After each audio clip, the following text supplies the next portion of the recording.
Ladies and gentlemen, welcome back to my part 3 of my Metal Gear Marathon, where I have completed MGS3 Snake Eater for the PlayStation 2. What did I think about it? Oh, this game was so good. This game was so good. This game is like, Snake Eater overall is kind of like seen as like the fan favorite in the franchise by the fan base. And to be fair, I can kind of agree. But a bit of a recap when it comes to the previous game. Spoilers for Sons of Liberty. This game ended on like the biggest bombshell mic drop cliffhanger ever. It turns out this Illuminati group called the Patriots have been running the events of like the world for the past 100 years, and you're like, what the hell is going on? The events of MGS1, MGS2, Metal Gear 1 and 2, like, it was all a part of the Patriots plan. You're like, what the hell is going on? We beat Solid the Snake as Raiden at the end of Sons of Liberty, and we're going to take the Patriots down. Let's go, I'm hyped. What the hell happens? The rug gets pulled from under us again, just like in the previous game, and we don't get to play as Solid Snake. Yeah, we get to play as Naked Snake. It's a flashback. Yep, this is the origin story of Big Boss. And to be fair, at first, I feel like when the game came out, it's like when the game was announced, you're like, what the hell? Why is this not like a continuation of the story? Big Boss's origin, like him as a character, his shadow has been looming over the story and the events of the previous game, so it makes sense that we get to see like his origin, pretty much. And the premise itself for MGS3 is a lot more straightforward than the previous games, I can't lie. It's definitely the most simplest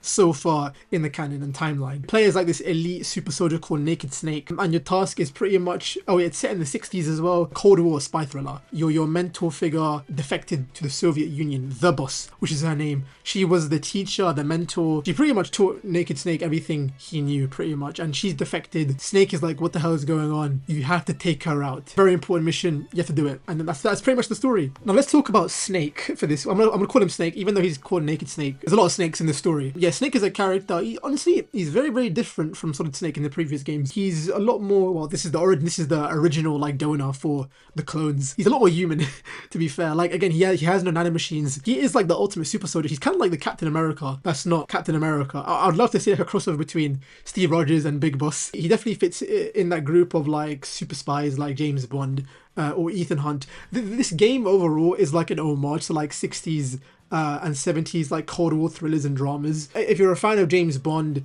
Man from U.N.C.L.E., like the OG Mission Impossible like series, I think you'll very much enjoy this game a lot. But yeah, Snake himself is just very human, straight from the beginning of like the first act of the story. Your mentor defects. It's like the most like heartbreaking thing ever. Like, this is just great voice acting from David Hayter. You really feel the emotion when, and it's not even a big spoiler because like that's the mission of the game, but like the scene where like the moment happens where like Boss defects and like Snake's like, what the hell is going on? Like, tell me, please. Like, you can feel that relationship, that love between like student and mentor with Snake and the boss, and it was like, wow, like this is really emotional, I can't lie. And the fact that you have to like take her out and kill her, like your friend, there's a lot of like confliction and emotion going through Snake's head in the story, which was really cool. And something that's very different to what we see with Solid Snake in MGS 1 and 2. You're pretty much thrown into this jungle in Central Asia and you have to take her out. There's a bunch of like Soviet run bases that you have to infiltrate, and overall it's the solid, no pun intended, it's the typical Solid like MGS formula. Infiltrate, get information from this guy,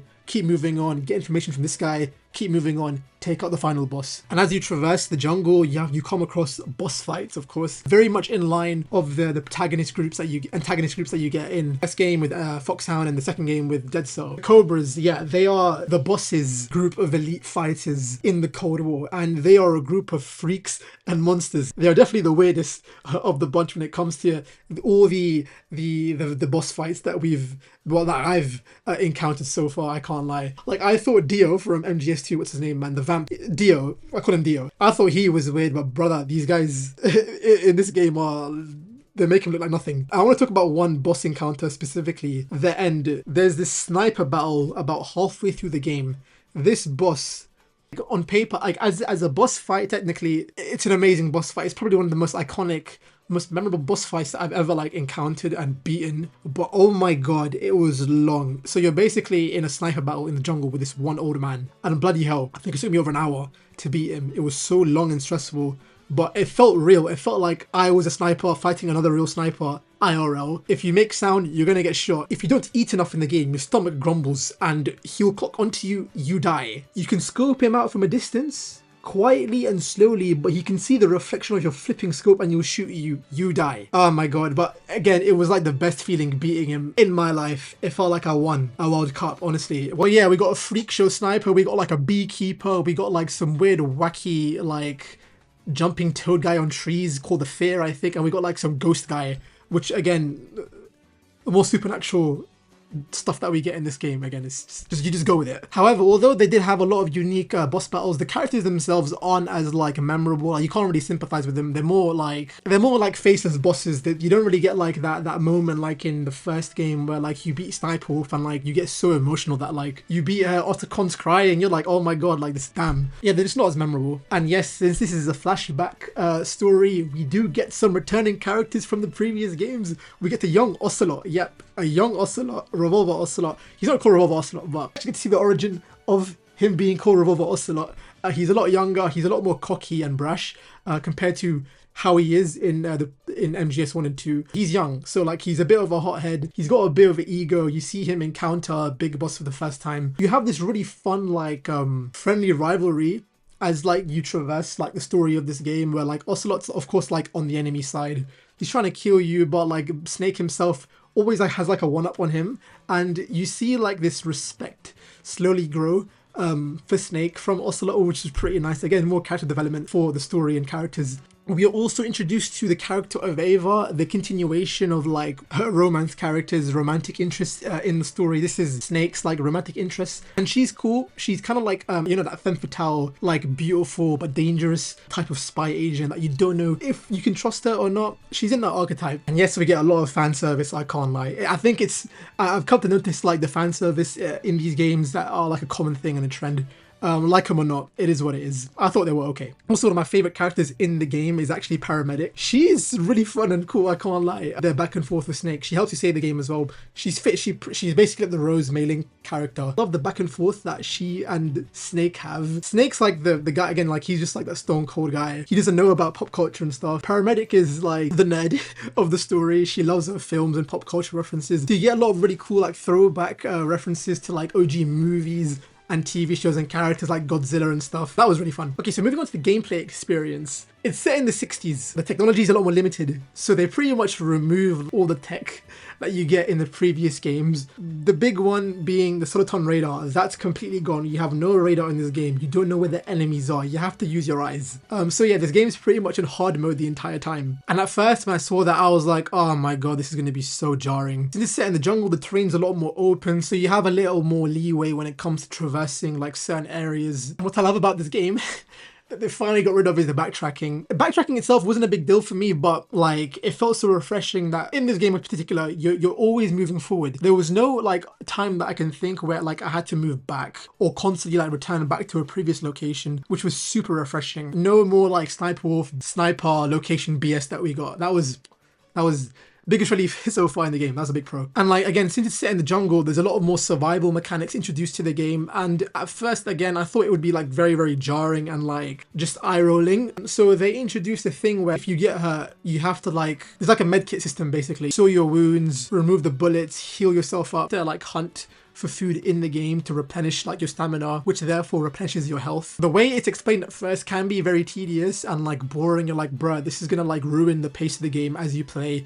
especially when you get to like gunfights and you get hurt. But no, they do it in a very streamlined way where it's actually very, very immersive, I can't lie. Like it felt like I was a part of the experience when I had to like heal myself up every time I got wounded or shot. And like, just as I mentioned, as like the game, the maps being a lot more open with a lot more foliage and trees. Camouflage plays a big deal in this game. You give it different face paints and uniforms that blend into your environment. So if you're running away from enemies, and sometimes if you're in the vicinity, changing, like wearing like green colored camo can like help you like just sneak through a group of soldiers. Pretty neat. Low key, I think the narrative for this game might be my favorite so far. The theming for this game is very, very spot on. Like as a story that's like between America and Russia at the time, this game tells you that like, yeah, not every character is a good guy or a bad guy. There's this like thin gray area that everyone pretty much fits under. Like as you play through the story, you learn that like multiple characters defect and switch sides for their own personal reasons, and it's totally understandable. Like right at the beginning of the game, when the boss and Snake are talking for the first time, like she has like this amazing piece of dialogue. I'm paraphrasing, but it's like, today's enemy could be like tomorrow's best friend, or like today's ally could be the next enemy down the line. We don't know. But yeah, very excellent theme work, and the commentary itself was a lot more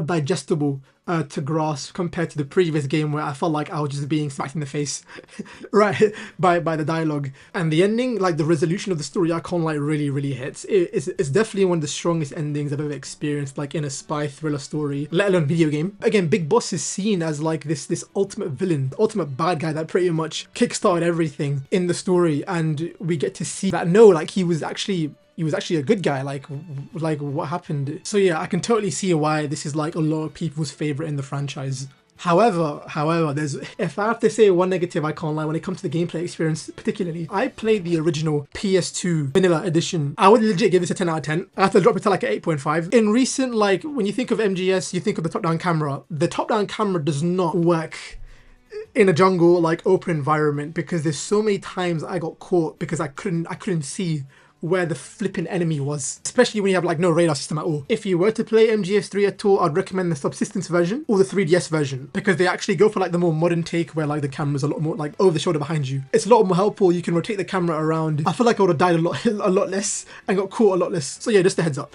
And yeah, we do get to see why the origin of the Big Boss like title comes from. Yeah, I guess that was my quick review and recap and thoughts on the game overall. If I was to rank these 3 games so far, and I need a bit more time, I still think I preferred MGS1 overall the best. I don't know, maybe if it was for the camera experience, this could have been number 1. So yeah, I guess that's my quick thoughts on MGS3. What do you guys think about it? I want to know, who do you prefer more, Big Boss or Solid Snake? I feel like that'll be a fun like video debate to have in the near future. So yeah, thanks for watching, and I shall see you guys next time. Peace.